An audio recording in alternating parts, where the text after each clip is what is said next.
అందరికి నమస్కారం. నేను శిరీష. ప్రస్తుతం మనతో పాటు ఉన్నారు ప్రముఖ ఆధ్యాత్మికవేత్త జ్యోతిష్య పండితులు రవిశంకర్ శర్మ గారు. గురుగారితో మాట్లాడదాం. నమస్కారం గురుగారు. నమస్తే అండి. గురుగారు, ఈ గురుగ్రహ ప్రభావం వల్ల తులా రాశి వారికి ఎలా ఉండబోతుంది అంటారు? ఎలాంటి జాగ్రత్తలు తీసుకుంటే కలిసి వస్తుంది అంటారు వీళ్ళకి? తప్పకుండా తులారాశి వారికి రాబోతున్నటువంటి గురు సంచారం కొంచెం అనుకూలమైనటువంటి ఫలితాన్ని ఎక్కువగా ఇవ్వబోతున్నది. ఈ రాశి వారికి వచ్చేటప్పటికి భాగ్యస్థానాల్లో గురు సంచారం జూన్ 2వ తారీఖు వరకు జరుగుతుంది. జూన్ 2వ తారీఖు వరకు భాగ్యస్థానాల్లో గురు సంచారం జరుగుతున్నప్పుడు ఎక్కువగా సానుకూలమైనటువంటి ఫలితాన్ని ఎక్కువగా ఇస్తుంది. అంటే వృత్తిపరంగాను వ్యాపార పరంగాను అనుకూలంగా ఉంటుంది. భాగ్యాభివృద్ధిని ఇస్తుంది. అంటే లక్ ఫ్యాక్టర్ని ఎక్కువగా పెంచగలుగుతుంది. అంటే అనుకున్నటువంటి కొన్ని పనులు సమయానుకూలంగా జరగటానికి ఇది యోగ్యాన్ని ఎక్కువగా ఇవ్వగలుగుతుంది. సంతాన ప్రాప్తిని ఇవ్వగలుగుతుంది. అదేవిధంగా వచ్చేటప్పటికి వివాహకారకంగా ఉంటుంది.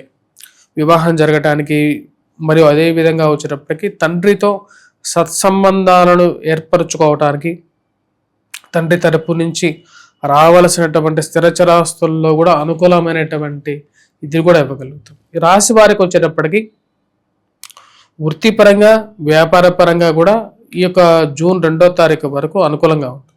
జూన్ 2వ తారీఖున గురు సంచారం కర్కాటక రాశిలోకి ప్రవేశం చేసిన తర్వాత ఈ రాశి వారికి ఉద్యోగపరంగా వ్యాపార పరంగా అనుకూలంగా ఉంటుంది.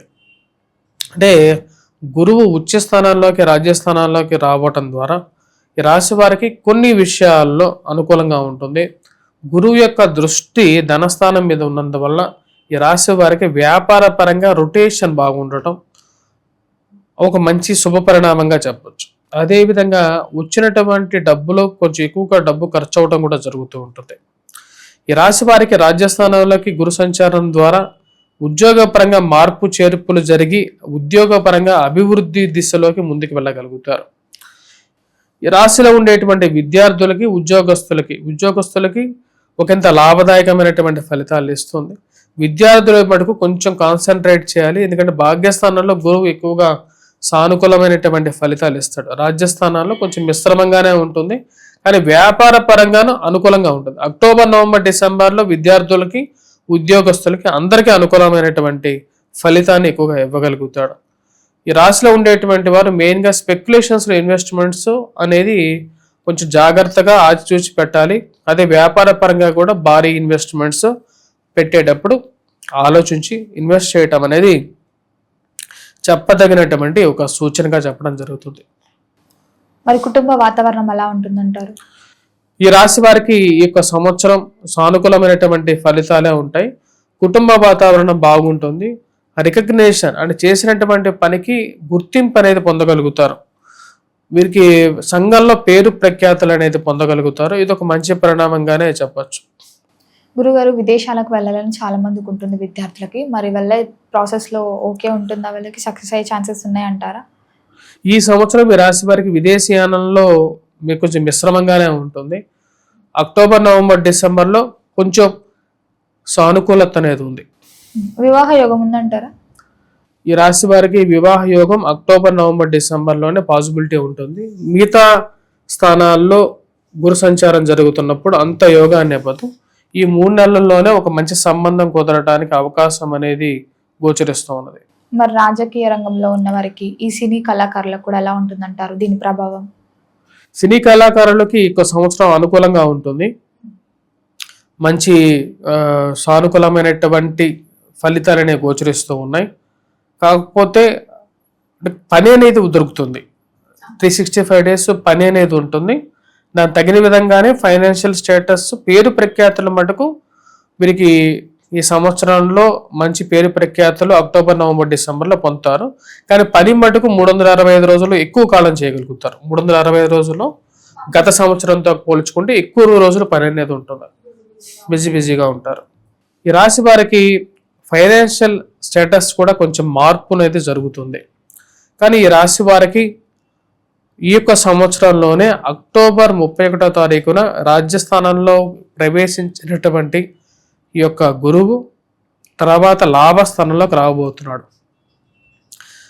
అంటే కొంచెం మిశ్రమమైనటువంటి ఫలితాలు ఈ రాశి వారికి జూన్ 2 నుంచి అక్టోబర్ 31వ తారీఖు వరకు ఉన్న అక్టోబర్ 31 నుంచి డిసెంబర్ వరకు చాలా అనుకూలమైనటువంటి ఫలితాలు పొందగలుగుతారు.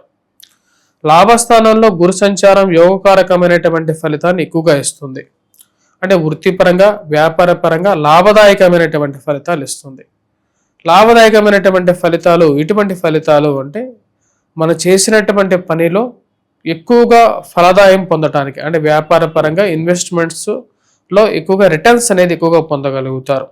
అది వ్యాపార పరంగా కానీ ఉద్యోగ పరంగా కానీ మనకు వచ్చేటువంటి శాలరీ అనేది బాగా పెరగడం అనేది ఒక మంచి పరిణామంగా చెప్పచ్చు. ఈ సంవత్సరం ఈ రాశి వారికి అక్టోబర్ టు డిసెంబర్ మధ్యలో స్నేహితుల ద్వారా బంధువుల ద్వారా అనుకూలమైనటువంటి ఫలితాలు ఎక్కువగా పొందగలుగుతారు. చిన్న చిన్న సమస్యల ద్వారా దూరమైనటువంటి వారు కూడా తిరిగి పొందడం అనేది ఒక మంచి పరిణామంగా చెప్పచ్చు. ఈ రాశి వారికి అక్టోబర్, నవంబర్, డిసెంబర్ వరకు కూడా చాలా అనుకూలమైనటువంటి ఫలితాలు. జనవరి, ఫిబ్రవరి, మార్చి, ఏప్రిల్ వరకు కూడా కొంచెం మిశ్రమమైనటువంటి ఫలితాలు పొందగలుగుతారు. అంటే తిరిగి మళ్ళీ గురువు అతి వక్రగతిన తన యొక్క ఉన్నటువంటి స్థితి ఏదైతే ఈ యొక్క సింహరాశిలో నుంచి తిరిగి మళ్ళీ వెనక్కి వెళ్తున్నాడు. ఎక్కడికి వెళ్తున్నాడు అంటే మళ్ళీ తన కర్కాటక రాశిలోకి వెళ్తాడు అన్నమాట. కర్కాటక రాశిలోకి రాజ్యస్థానంలో ఉచ్చస్థానంలో ఉన్నప్పటికీ కూడా కొంచెం సానుకూలమైనటువంటి ఫలితాలు ఇచ్చినప్పటికీ కూడా అంత ఫలదాయకంగా ఉండదు. అంటే ఒకంత మిశ్రమంగానే నడుస్తూ ఉంటుంది అన్నమాట. మరి రైతులకు ఎలా ఉంటుంది అంటారు? రైతులకి ఈ సంవత్సరం సానుకూలంగానే ఉంటుంది. ఫస్ట్ హాఫ్ కన్నా సెకండ్ హాఫ్ లో ఎక్కువగా, అంటే అక్టోబర్ తర్వాత కొంచెం బెటర్ రిజల్ట్స్ అనేది పొందుతారు. మరి మొత్తం మీద అనలైజ్ చేస్తే పర్సెంటేజ్ ఎక్కువ పాజిటివా నెగిటివా?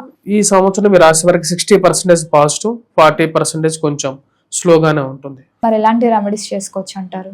ఈ సంవత్సరం మీ రాశి వారికి గురుబలం అనేది పూర్తిగా తగ్గట్లేదు, బట్ తగ్గుతున్నది కాబట్టి గురుగ్రహ మంత్ర జపం చేసుకోవటం మరియు అదే విధంగా రాహుగ్రహ ఆరాధన కూడా, రాహుగ్రహ మంత్ర జపం చేసుకోవటం, దుర్గాదేవిని పూజించటం, వాటితో పాటు దక్షిణామూర్తి శ్లోకాన్ని పఠించటం అనేది మంచిది.